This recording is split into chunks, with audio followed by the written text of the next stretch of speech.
আসসালামু আলাইকুম। আজকে আপনাদের সামনে আমি হাজির হয়েছি একটি গুরুত্বপূর্ণ কথা বলার জন্য।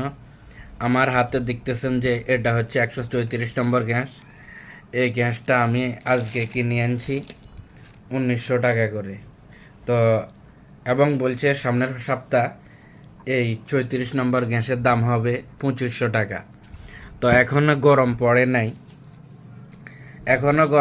নাই। এখনই যদি এই গ্যাসের দাম 2500 টাকা হয়, তাহলে সামনে যে গরম পড়বে, তাহলে সামনে গ্যাসের দাম কত হবে?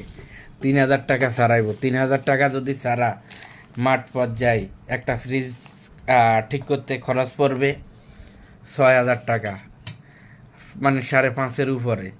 তো 5.5-এর উপরে যদি একটা ফ্রিজ ঠিক করা হয়, তো এত টাকা দিয়ে কেউ ফ্রিজ ঠিক করবে? আজকে আমি গ্যাসের লাইজায় আমি খুবই হতাশ হয়েছি। তো আমি মনে করি এটা সম্পূর্ণ সিন্ডিকেটের কারণে এই ব্যবস্থা হয়েছে। এখন এই যারা গ্যাসটা ইম্পোর্ট করছে, আপনাদেরকে বলি, এই গ্যাসটা যারা ইম্পোর্ট করছে, এই ওই মালিক থেকে যদি ধরেন 1 কোটি টাকা চান্দা লইয়া যা, ঠিক আছে, তাহলে এই ওই 1 কোটি টাকা এসব গ্যাসগুলোর উপরে পালাইব নাকি?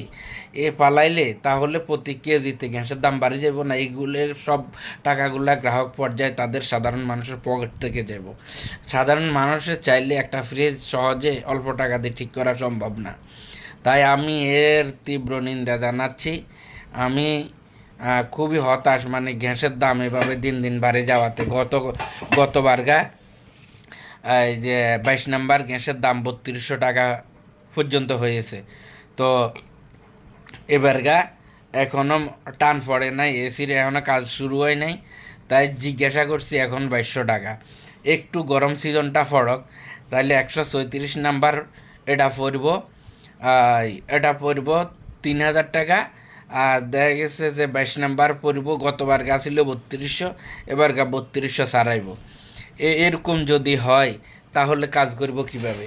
আমি খুবই হতাশ। দেখেন, এই যে আজকে আপনাদেরকে দেখাই, এই যে একটা স্টেনার দেখছেন, এগুলো আমরা কিনতাম 45 টাকা করে, মানে 33 টাকা, এখন বাড়তে বাড়তে 45 টাকা, এখন কিনতেছি 50 টাকা। গরম পড়ক না, তখন এটা বিক্রি করবে আরও বেশি। এভাবে যদি খরচ হয় তাহলে মানে গ্রাহক পর্যায়ে এই টাকাগুলো বহন করতে হবে।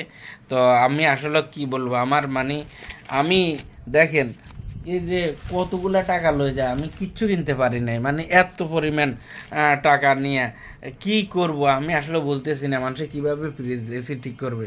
আপনারা